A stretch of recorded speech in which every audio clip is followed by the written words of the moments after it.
তাফসীরের মধ্যে লিখছে, যদি কোনো ব্যক্তি একটানা 900 বছর এই পৃথিবীতে হায়াত পাইছে, কয়শো বছর?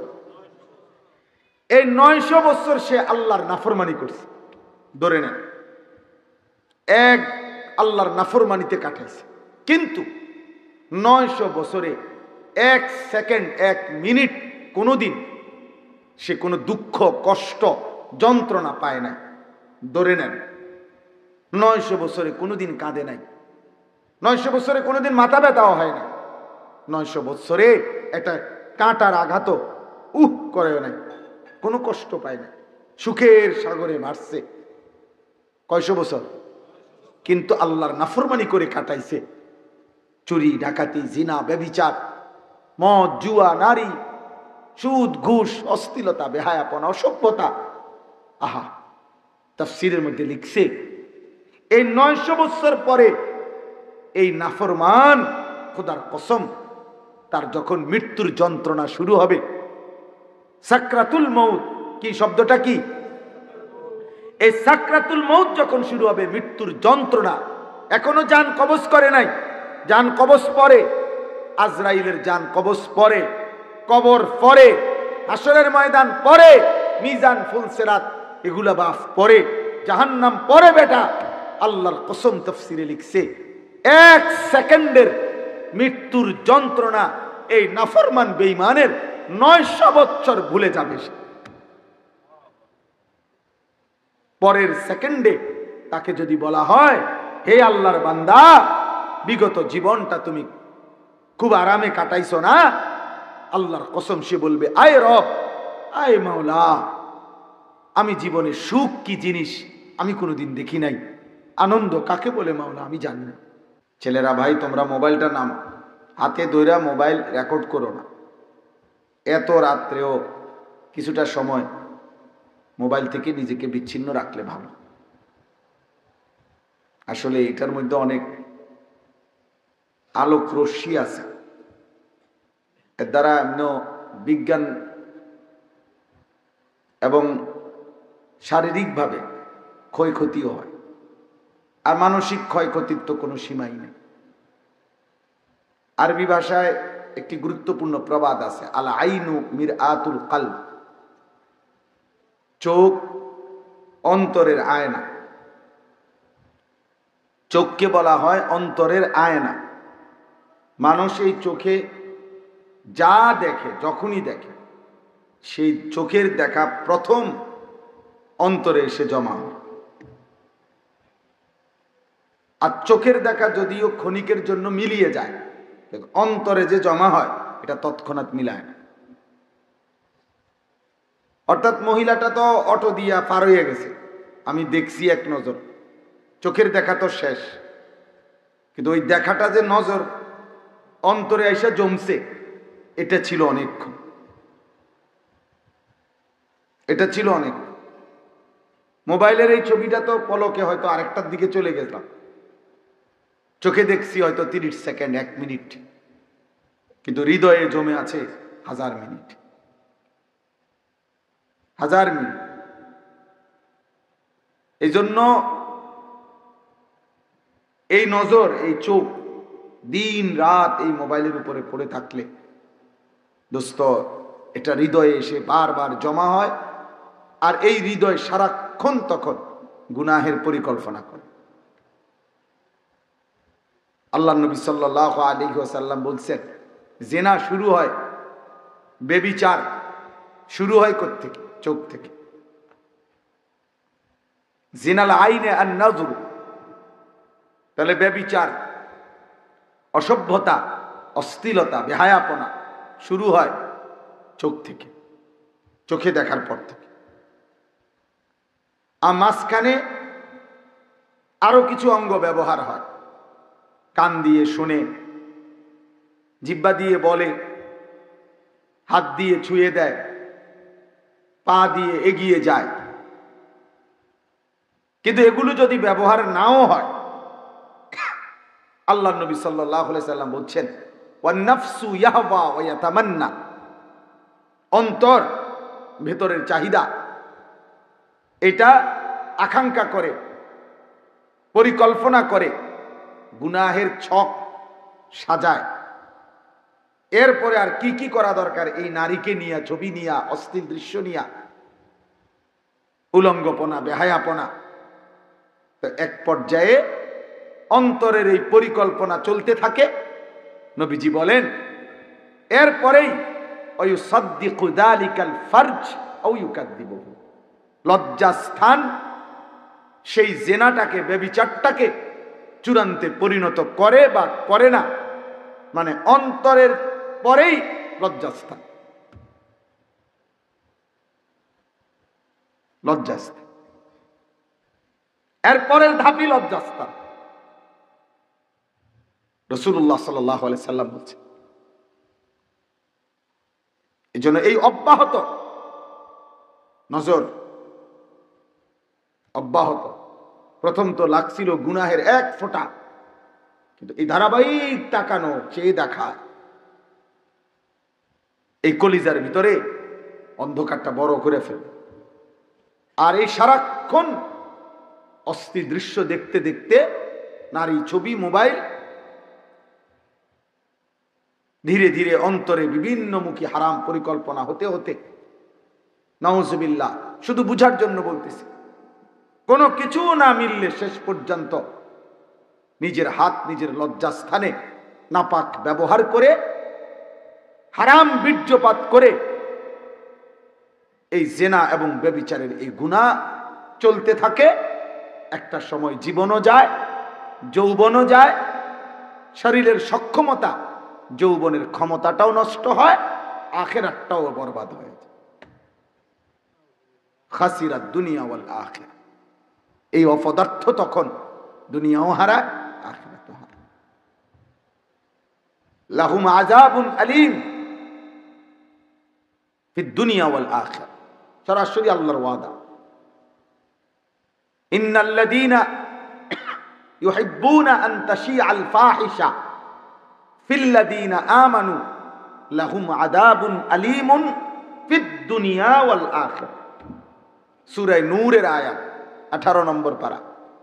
আল্লাহ তাআলা বলেন, নিশ্চয়ই যারা ঈমানদারদের সমাজে, মুসলিম জনবসতিতে যারা ফাহিশা, অশ্লীলতা, বেহায়াপনা, অসভ্যতার প্রচার প্রসার করে, ছড়িয়ে দেয়, পছন্দ করে যে নোংরামি ছড়িয়ে পড়ুক, যেই সমস্ত যুবকগুলো নারী দেখে, ছবি দেখে মোবাইলে দিন রাত, এই অসভ্যরা চায় এই সমাজের সব মেয়ে রাস্তায় চলে আসুক।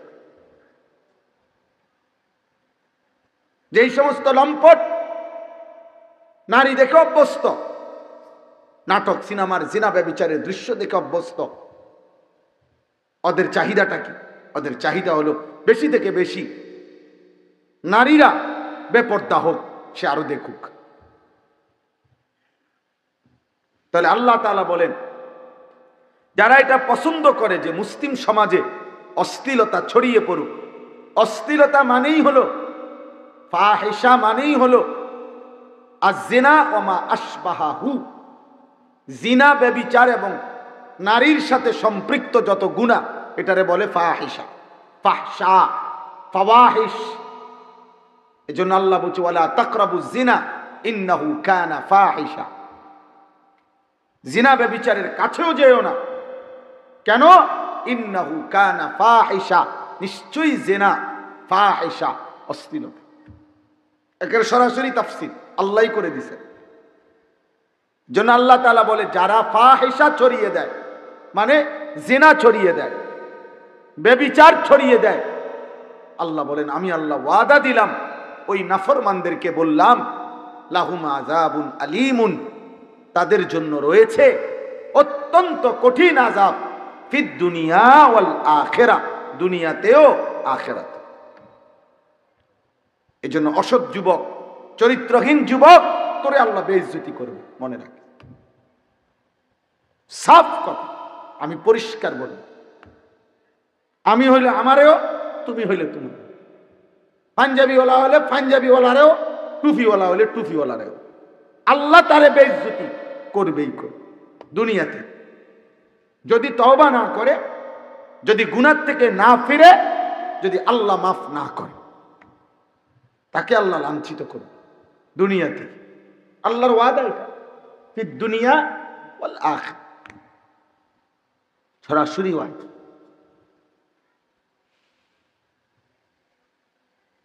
এই জন্য ভাইয়া চালাকি মনে করবে না, চালাকি মনে করবে। মোবাইলের এই সীমাহীন আসক্তি, মোবাইল প্রয়োজন, আমরাও বলি বড় মোবাইলের দ্বারা অনেক প্রয়োজনীয় কাজ ঠিক আছে থাকতেই পারে, চাকরি, ব্যবসা, পড়ালেখা, বিভিন্ন কর্ম, কিন্তু 24 ঘন্টা এটা নিয়ে পড়ে থাকা, এটা কি? এসএসসির ছাত্র, তোমার এটা এত দরকার হলো কা? ক্লাস 8-এর বাচ্চা, তোমার এটা এত দরকার কা? 16 বছর বয়স, 12 বছর, 14 বছর বয়স, তোমার এত দরকার কেন এটা? বলে আমরা বুঝি না? আমরা সিরা খাই? হ্যাঁ, তুমি দিন রাতে মোবাইল দিয়ে জোনায়েত বাগদাদির ওয়াজ হনো, হ্যাঁ আমরা বুঝি না? আমরা ভাত খাই না? এই বেলার খানাটা না একটু দেরি হয়ে গেছে না রে, দুপুরের ভাত তো খাইছে, আজকেরটা একটু দেরি হয়ে যেতেছে, এখন অনেক রাত হয়ে গেছে, ভাত খাইছি না, এটা তো এই বেলারটা না। বাকিগুলো এজন্য ভাই, আমরাই কয়েকজন, হোক 50 জন, হোক 100 জন, আমাদেরকে এটা মনে রাখতে হবে। পাঞ্জাবিওয়ালা হোক আর পাঞ্জাবি ছাড়া হোক, টুপিওয়ালা হোক আর টুপি ছাড়া হোক, মোবাইলের আসক্তি আপনাকে গুনাহ করাবেই করাবে, গুনাহ করাবেই করাবে, গুনাহ করাবেই করাবে। এজন্য গুনাহের এই আসবাব আলাদা রাখতে হবে, এটার থেকে নিজের থেকে মুক্ত রাখতে হবে। বলে আমি একেবারে ডেইলি বলি এটা, যদি মনে করেন বড় মোবাইল কারো প্রতি 10 মিনিট পর পর যৌক্তিক কাজে লাগে, তারও উচিত এটাকে আলাদা রাখা। কেন? ওই 8 মিনিট সময়, 9 মিনিট সময় পরে না লাগতেছে, 9 মিনিট আলগা থাকেন। 5 মিনিট পর পর লাগে, 4 মিনিট আলগা থাকেন, এটা আলগা রাখেন, তাইলেও গুনার মাত্রা কমে যাবে, নাইলে কমবে না, নাইলে হবে না, নাইলে হবে না। মদের বোতল হাতে ওরে আস্তাগফিরুল্লাহ পড়াইলে হবে না, বিড়ি সিগারেট হাতে তারে আস্তাগফিরুল্লাহ হবে। আমাদের দেশের বহুত বেড়া বুড়া মিয়া সাদওয়ানে বিড়ি হাতে নিজে বিড়ি খাইতেছে, এমনি আস্তাগফিরুল্লাহ আস্তাগফিরুল্লাহ, কি কাও আস্তাগফিরুল্লাহ আস্তাগফিরুল্লাহ, কি চলতে আছে ও দেশটার মধ্যে? হ্যাঁ ওটা কয়, ওটা আস্তাগফিরুল্লাহ কয়। ওটা আস্তাগফিরুল্লাহর মধ্যে যদি নাক লাগায় তো বিড়ির গন্ধ ছাড়া আস্তাগফিরুল্লাহর ভিতর থেকেও কি বাইরিব? বিড়ির গন্ধ বাইরিব। হ্যাঁ ওটা কয় আস্তাগফিরুল্লাহ। এজন্য করাচি হযরত রাহমাতুল্লাহ আলাইহি বলতেন, খুতবে আলম আরিফ বিল্লাহ হযরত মাওলানা শাহ হাকিম মোহাম্মদ আখতার, তিনি বলতেন যে তোমার আস্তাগফিরুল্লাহর উপরেও আস্তাগফিরুল্লাহ, গুনাহ মিশ্রিত, গুনাহ চালু রেখে তোমার এমন তওবার উপরে তওবা, তোমার এমন ইস্তিগফারের উপরে ইস্তিগফার। এর জন্য যাই হোক, আমার এটা প্রসঙ্গ ছিল না, কিন্তু আমি যে এটা না বললে পারিও না, আমাকে এটা বলতেই হবে। এজন্য আমি অনুরোধ করছি, এই রাত গভীরে আমরা সবাই আজকে, আপনারা জানেন না, এই একজন ছেলে হলো, মনে রাখো, এই মোবাইলের ভিতরে সম্মোহন আছে, এই মোবাইলের ভিতরে মাসহুর করা হয়, অর্থাৎ কোনো ব্যক্তিকে যেরকম জাদুগ্রস্ত করা হয়, জাদু করে যেরকম কোনো মানুষকে ভিন্ন রকম বানায় ফেলা হয়, তখন আর সে নিজের কিছু বুঝে না, নিজের কিছু ভাবে না। জাদুগ্রস্ত ব্যক্তি, এই মোবাইল ধীরে ধীরে বেঈমান আজকের প্রজন্মকে জাদুগ্রস্তের মতো সম্মোহন করছে। পুরা অনুভূতি আমি এখন বলছি, মোসাগার এখন মাহফিল ছিল আমার, তো একটা ছেলে সে সামনে আইয়া চেয়ারে বসছে, ওখানে চেয়ারে বসার জায়গা করছে বৃষ্টির কারণে, এখন তার পিছনে সবগুলো লোক হলো মুরব্বী মানুষ, বয়স্ক লোক গ্রামের। আর হেতে এনে আইয়া সামনে একটা চেয়ার দিয়া সরাই এমনি বইয়া ভিডিও করতেছে। তো আমার বিবেকে আইলো যে দেখেন পিছনে এতগুলো মুরব্বী, তার বিবেকটার মধ্যে একটা বার এই কথা ভাবনাও তো আসা উচিত ছিল যে কিরে আমি এনে কই বইলাম। ভেবে দেখেন তো বিষয়টা, মানে মাসউর সে মূলত, অর্থাৎ তার ব্রেন আর সুস্থ স্বাভাবিক কোনো কাজ করে না। এটাই এখনকার ছেলেদের, লক্ষ লক্ষ ছেলে, কে মা কে বাবা, তার কোনো বংশ আছে কিনা, তার কোনো ইজ্জত আছে কিনা, এটা মানাবে কিনা, এটা উচিত কিনা, তার কোনো আল্লাহ আসেনি, নবী আসেনি, তার কোনো ধর্ম আছে কিনা, আহারে কিচ্ছু নাই তার।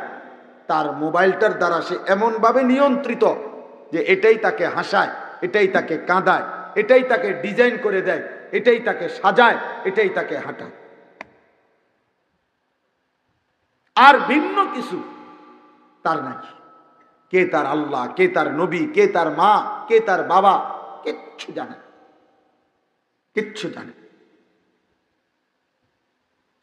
এভাবে শেষ পর্যন্ত একদিন জাহান্নামের আগুনে পড়া ছাড়া আর কিছুই মিলবে। নুওয়াল্লিহি মা তাওয়াল্লা ওয়া নুসলিহি জাহান্নাম।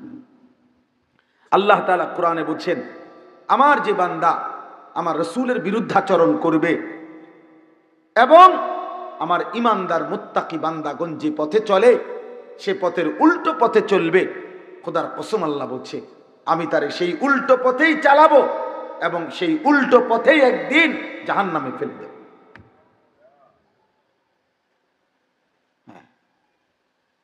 এই জন্য তালেবেলে মর বলি, তালেবেলে যে কয়েকজন আছো চালাকি করিয়া কেউ টের পায় নাই, মোবাইল টিফো আলগা, বাড়িতে গেলে আশেপাশে চালাকি মনে করো না, একদিন দেখবা তুমি ছিলা বেকুব আর বাকিরা সবাই চালা।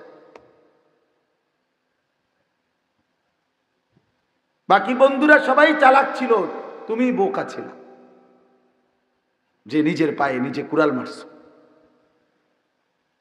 একদিন আর কেউ তোমার খবর নিবে না, এই পৃথিবীর কেউ আর চিনবে না। কত হারামখোর, কত পাপী, কত নাফরমান এই পৃথিবীতে পাত্তাও নাই, খবরও নাই, খবরও নাই। কিন্তু ইমানদার মোমেন মুত্তাকি 1000 বছর পরেও পৃথিবী তাকে স্মরণ করে। রাবেয়া বসরিরে সবাই চিনে, কিন্তু বসরার সুন্দরী নারীকে কেউ চেনে না। আব্দুল কাদের জিলানীকে সবাই চিনে, কিন্তু বাগদাদের কোন ধনী ব্যক্তি, ক্ষমতাশালী ব্যক্তির নাম কেউ চেনেন, কেউ চেনেন। এজন্য পৃথিবীতে দুনিয়া আখেরাতে ঈমান আমল ওয়ালাই সম্মানী হয়, আল্লাহর হুকুম মান্য ওয়ালাই সম্মানী হয়, সেজদা ওয়ালাই সম্মানী হয়। এই সামান্যতম দুনিয়া অল্প কতক্ষণের দোস্ত, আমরা বুঝি আর না বুঝি, আমরা মানি আর না মানি, খেয়াল করি আর ভুলে যাই, আমাদের মৃত্যু চলে আসবে। কি মনে হয়? হাসলেও মরে যাবেন, কাঁদলেও মরে যাবেন, সুখে থাকলেও মরে যাবেন, দুঃখে থাকলেও মরে যাবেন, রাজপ্রাসাদে থাকলেও মৃত্যু হবে, কুড়ে ঘরে থাকলেও মৃত্যু হবে, 3 বেলা খানা খাইলেও মৃত্যু হবে, উপাস থাকলেও মৃত্যু হবে। জীবনে যে কোনোদিন হাসে নাই তারও মরণ হবে, জীবনে যে কাঁদে নাই তারও মৃত্যু হবে। 900 বৎসর যে সুখে ছিল, আল্লাহর নাফরমানি করছে, তারও মৃত্যু হবে।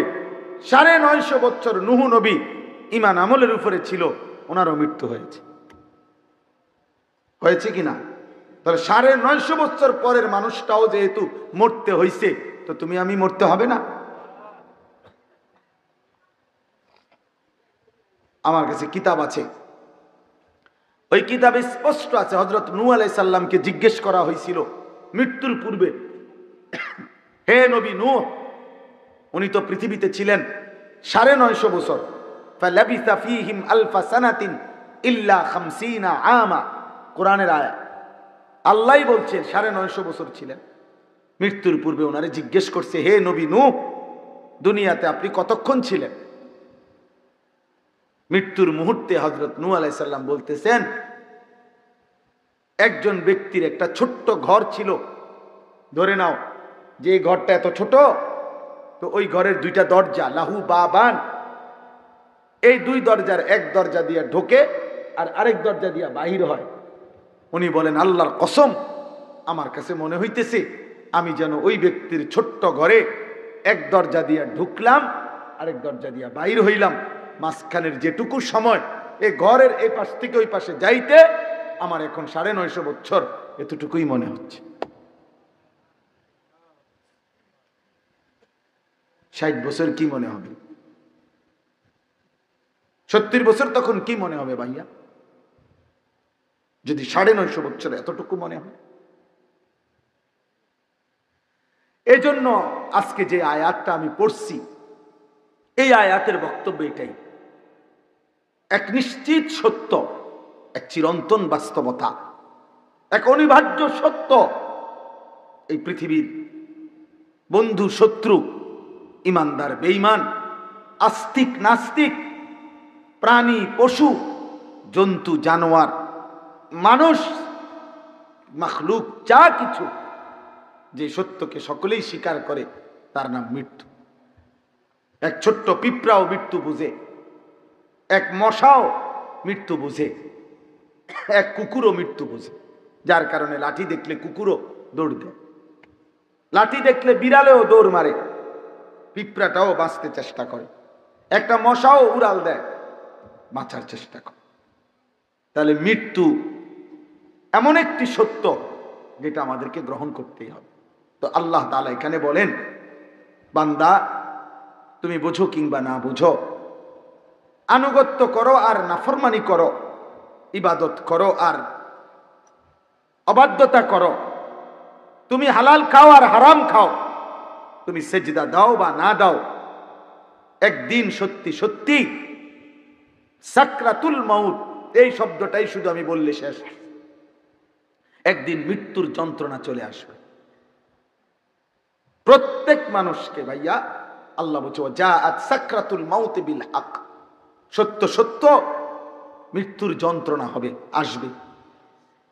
যালিকা মা কুনতা মিনহু তাহিদ, এই মৃত্যু থেকে তুমি গত বহুদিন পলায়ন করেছিলে, মরতে তুমি কখনোই চাও নাই, কিন্তু বাঁচতে তুমি পারলা না, বাঁচতে তুমি পারলা না, মৃত্যু যন্ত্রণা তোমার শোয়াইয়া ফেললো, তোমার মৃত্যুর সময় হয়েই গেল, অথচ তুমি মরতে চাও না। যালিকা মা কুনতা মিনহু তাহিদ, তুমি পলায়ন করতে চেয়েছিলে বারবার, তোমার দাদাও মরতে চায় নাই, তোমার বাপও মরতে চায় না, কিন্তু থাকতে পারে নাই। পারছে? কথা বলেন না। আমার দাদা আমার বাবা আছে? নাই, নাই। তো আল্লাহ তাআলা বলেন মৃত্যুর যন্ত্রণা আসবেই আসবে।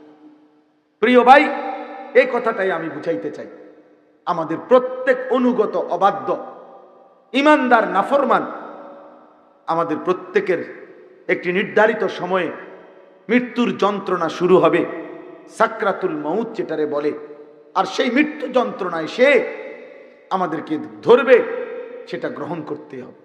এই পৃথিবীতে মনে রাখবেন, তাফসীরে আছে, কোন ব্যক্তি ইবাদত আমল যত বড় নেককার হোক, চাই সে নবী হোক, চাই সে নবীদের সরদার হোক, চাই সে সাইয়্যিদুল আম্বিয়া হোক, চাই সে নবী মুহাম্মদ সাল্লাল্লাহু আলাইহি সাল্লাম হোক, ওনারও মৃত্যু যন্ত্রণা ছিল। আবার সর্বনিকৃষ্ট কাফের ফেরাউন নমরুদেরও মৃত্যু যন্ত্রণা ছিল।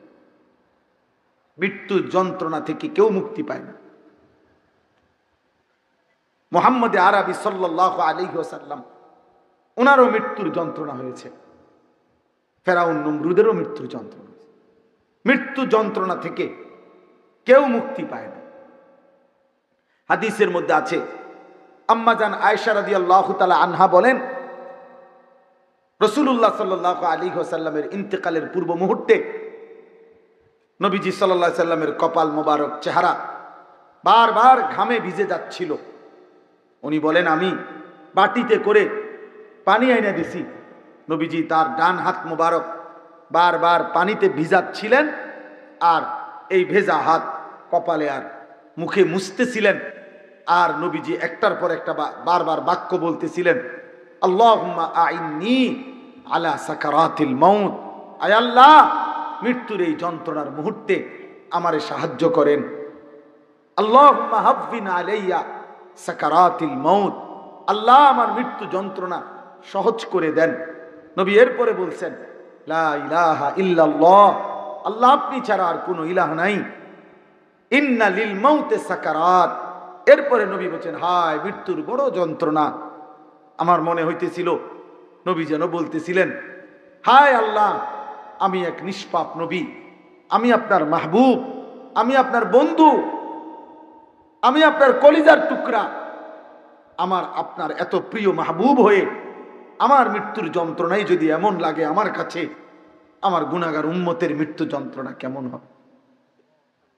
আমার মনে হয় আর কি নবী যেন তখন এটা ভাবতেছিল আর যেন বলতেছিলেন ইন্না লিল মাউতে সাকারাত, আহা মৃত্যুর বড় যন্ত্রণা, মৃত্যুর বড় যন্ত্রণা, মৃত্যুর বড় যন্ত্রণা।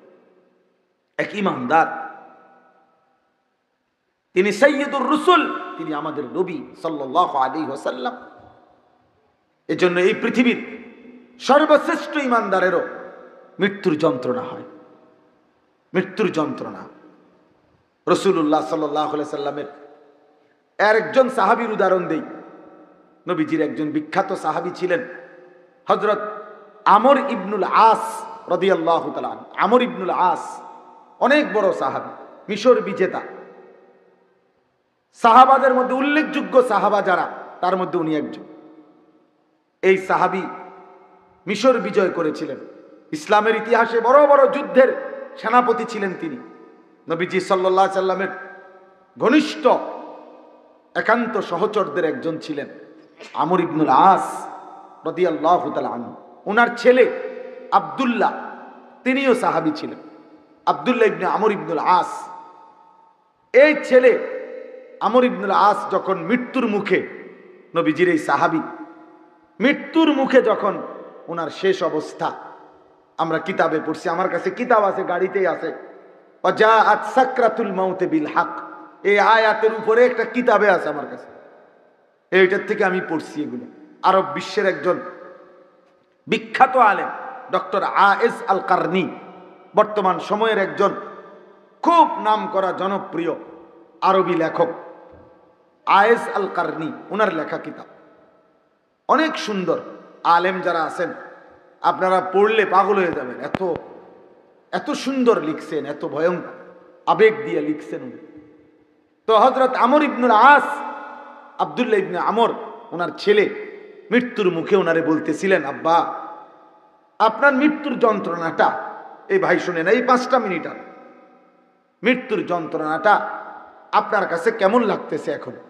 উনি একজন সাহাবী, উনি মিশর বিজয়ী সাহাবী, ইসলামের ইতিহাসের একজন বিখ্যাত সেনাপতি। হযরত আমর ইবনুল আস বলে ইয়া বুনাইয়া, হে আমার সন্তান, কাআন্না জিবালাদ দুনিয়া আলা সাদরি, আমার বাপ, আমার সন্তান, আমার মনে হচ্ছে পৃথিবীর সমস্ত পাহাড়গুলো আমার বুকের উপরে চাপ দিয়ে রাখছে। এটা একজন সাহাবী বলতেছে। ওয়া কাআন্নি আতানাফাসু মিন সাকবিল ইবরা, আর আমি যেন একটা সুইয়ের ছিদ্র দিয়া নিঃশ্বাস নিতেছি। যদি একজন সাহাবী এত বড়, তিনি বলে যে মৃত্যুর যন্ত্রণা আমার মনে হইতেছে পৃথিবীর সবগুলো পাহাড় আমার বুকে চাপ দিয়ে রাখছে, তাহলে ভাবেন তো বাপ, গত 30 বছর ধরে সুদ খায় যে হারামখোর, তার কি হবে? এই ভাই, গত 40 বছর ধরে যে হারাম রোজগার করে, ওর কি হবে? খোদার 365 দিনে 1 বছরকে যে কোনো দিন ফজরের নামাজ পড়ে নাই, ওর কি হবে? সারা রাত উলঙ্গ ছবি দেখে যে যুবক, তার কি হবে? 20 বছর ধরে, 30 বছর ধরে, 10 বছর ধরে যেই নারী বেপর্দা, আহা আমার সেই বোনের কি হবে? হ্যাঁ, 60 বছর বয়স এখনো বিড়ি সিগারেট খায়, কথায় কথায় গালি দেয়, এখনো সুদে কিস্তিতে জিন্দিগি কাটায়, এই নাফরমান বুড়ার কি হবে বলেন না? ভেবে দেখ। এবার আমি উদাহরণ বলি, আমার কথা শেষ। আমি উদাহরণ বলতে চাই, তাফসীরের মধ্যে লিখছে,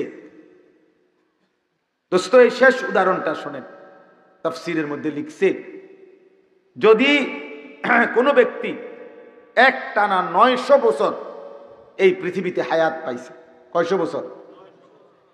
এই 900 বছর সে আল্লাহর নাফরমানি করছে, ধরে নেন এক আল্লাহর নাফরমানিতে কাটাইছে, কিন্তু 900 বছরে 1 সেকেন্ড 1 মিনিট কোনোদিন সে কোনো দুঃখ কষ্ট যন্ত্রণা পায় না।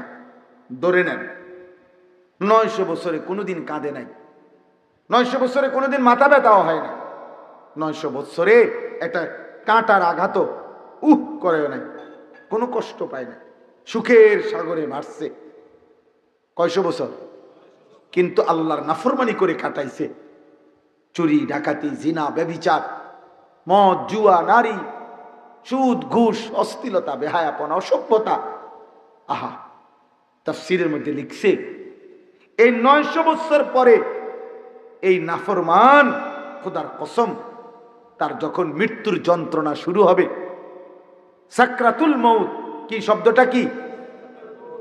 এই সাকরাতুল মউত যখন শুরু হবে, মৃত্যুর যন্ত্রণা, এখনো জান কবজ করে নাই, জান কবজ পরে, আজরাইলের জান কবজ পরে, কবর পরে, হাসরের ময়দান পরে, মিজান ফুলসিরাত এগুলা বাফ পরে, জাহান্নাম পরে। বেটা আল্লাহর কসম তাফসীরে লিখছে 1 সেকেন্ডের মৃত্যুর যন্ত্রণা এই নাফরমান বেঈমানের 900 বছর ভুলে যাবে।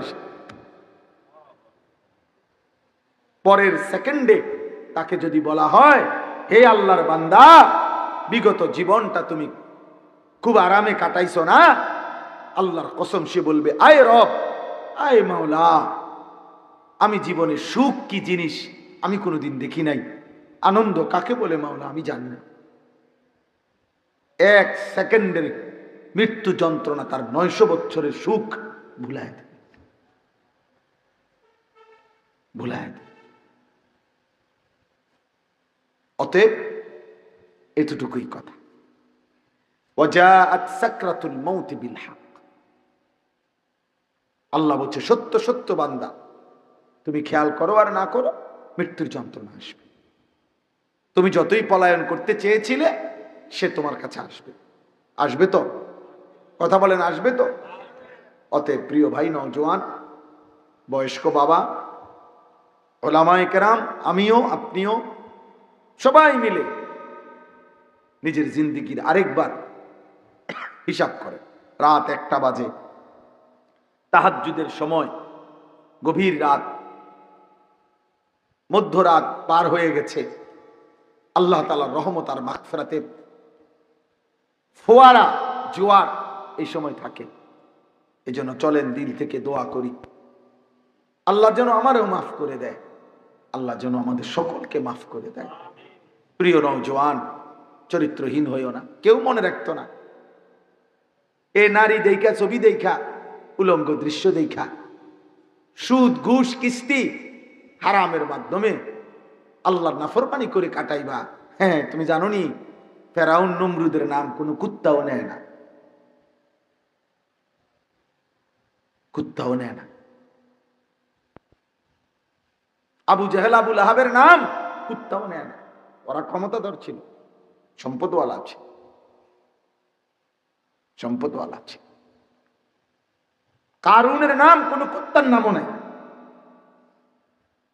অতএব পৃথিবী তোমারে মনে রাখবে না, কেউ স্মরণ করবে না, কেউ না, কেউ না।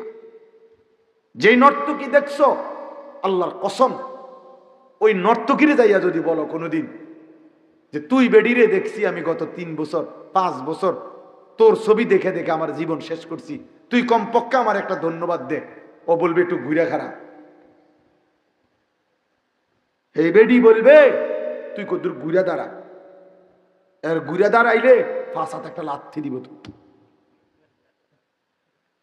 ফাঁসাতে একটা লাথি, অথবা লোক আইন না অন্য লোকের বলবো তার ফাঁসাত লাথি দে। তারে বলছিনি আমারে দেখে চরিত্র নষ্ট করতে? আমি কি তার জন্য নি ফেসবুকে ইউটিউবে ছবি দিছি? আমি তো দিছি টাকার জন্য, আমার তো টাকা দরকার ছিল। অতএব ভাইয়া চরিত্রহীন হইও না, এমন সুন্দর জীবন নষ্ট করো না। তালেব ইলম তোমাদেরকেও বলি বাপ, এই পৃথিবীর সবাই বদলে যাক, আমি আর তুমি, আমরা মাদ্রাসা, আমরা কোরআন সুন্নাহ পড়নেওয়ালা ভাইয়া, চলো আমরা কমপক্ষে সিদ্ধান্ত নেই পৃথিবীর এই স্রোতে আমরা ভেসে যাব না ইনশাআল্লাহ। আমরা আল্লাহকে নিয়েই আছি, আমরা সেজদা নিয়েই আছি, আমরা মদিনার রসুলকে নিয়েই থাকবো ইনশাআল্লাহ। মাদ্রাসাই আমাদের ঠিকানা, কোরআনই আমাদের জিন্দেগি।